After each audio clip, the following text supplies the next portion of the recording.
नमस्ते छात्रों, फिर से मैं हाजिर हो गई एक नए पाठ को लेकर। मैं आपकी हिंदी मैम मौसमी सेनगुप्ता। आशा करती हूँ आप लोग सभी बहुत अच्छे होंगे। गर्मी बहुत पड़ रही है, लेकिन गर्मी पड़ने के साथ साथ हमारा पढ़ाई तो बंद नहीं हो सकता ना। इसीलिए मैं चाहती हूँ कि सभी बच्चे मन लगाकर पढ़ें और उसके साथ साथ मेरे इस वीडियो से लाभ प्राप्त करें। आज मैं आप लोगों को एक नए पाठ के साथ नई जानकारियां दूंगी। आज का विषय है विशेषण, जिसे आप लोग सबने पढ़ा होगा, लेकिन बहुतों को कुछ समस्याएं होती है इस पाठ में। ठीक है, मैं आशा करती हूँ कि वो समस्याएं मैं आज सारी समस्याओं का हल आप लोगों को दूंगी। तो पहले अगर आपसे कोई पूछे कि विशेषण होता क्या है, ठीक है, तो बहुत सारे बच्चे बोल देते हैं कि मैं विशेषण का मतलब होता है एडजेक्टिव। हाँ, वो तो हिंदी टू इंग्लिश ट्रांसलेशन हो गया है ना। अगर विशेषण का डेफिनेशन लिखने आ जाए तब आप क्या करेंगे? तो हम पहले समझेंगे कि विशेषण कहते किसे। विशेषण का मतलब होता है संज्ञा और सर्वनाम की विशेषता बतलाने वाले शब्द को विशेषण कहते हैं। तो संज्ञा का मतलब जैसे मेरा नाम, आप सभी का नाम, जगहों का नाम, आप पेन, किताब, कॉपी, कोलकाता, दिल्ली, पटना, ये सभी संज्ञा। और सर्वनाम मैं, वह, आप, तुम, तुम्हारा, आपका, मुझे, ये सारे सर्वनाम। तो इन सब की विशेषता बतलाने वाले शब्द को ही कहते हैं विशेषण। ठीक है, जैसे एक वाक्य के द्वारा मैं और अच्छी तरह से समझाती हूँ। राम चालाक लड़का है, तो राम की विशेषता कौन सा शब्द आपको बता रहा है? चालाक। हाँ, तो ये हो गया विशेषण, चालाक जो हो गया विशेषण। और अगर मैं कहूँ कि मेरी माँ ने नीली रंग की साड़ी पहनी है, तो माँ है संज्ञा और इसकी विशेषता क्या है कि नीली, तो ये नीली हो गया विशेषण। ठीक है, अब हम पढ़ेंगे कि विशेषण के कितने भेद होते हैं। विशेषण के 4 भेद होते हैं: गुणवाचक, संख्यावाचक, परिमाणवाचक और सार्वनामिक वाचक। ठीक है, पहले हम समझेंगे गुणवाचक, जिसमें गुण, रूप, रंग, दोष आदि का वर्णन है। जैसे नीला, पीला, चालाक, बुद्धिमान, ये सब है गुण।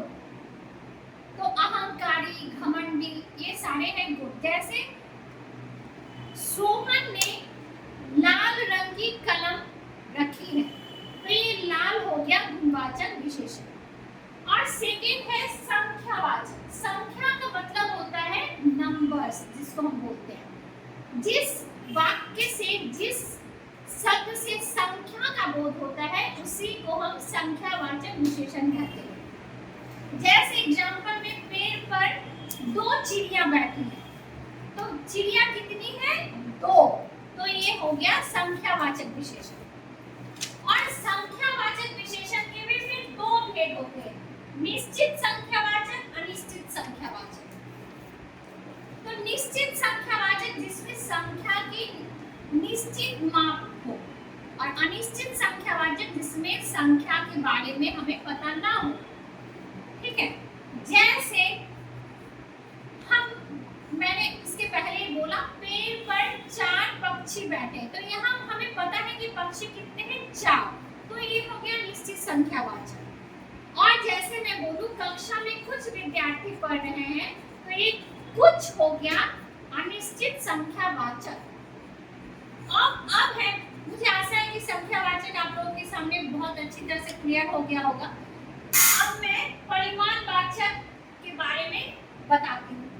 परिमाणवाचक जिसमें नाप तौल के बारे में बताया जाता है। जैसे 2 लीटर, 4 लीटर, 4 केजी, 5 केजी, ऐसे 2 मीटर। ठीक है, उसमें भी 2 भेद होते हैं: निश्चित परिमाणवाचक और अनिश्चित परिमाणवाचक। संख्यावाचक में भी सेम और परिमाणवाचक में भी सेम। तो इससे पहले हम वाक्य के द्वारा इसको समझेंगे। जैसे मैं कहूँ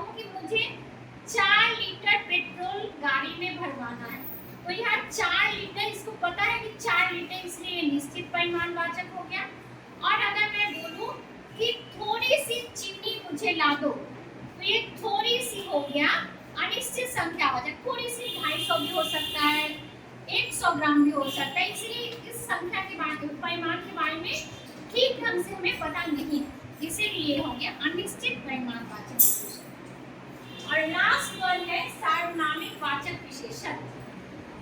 जो वाक्य सर्वनाम शब्दों से शुरू होता है उन्हें सार्वनामिक वाचक विशेषण कहते हैं।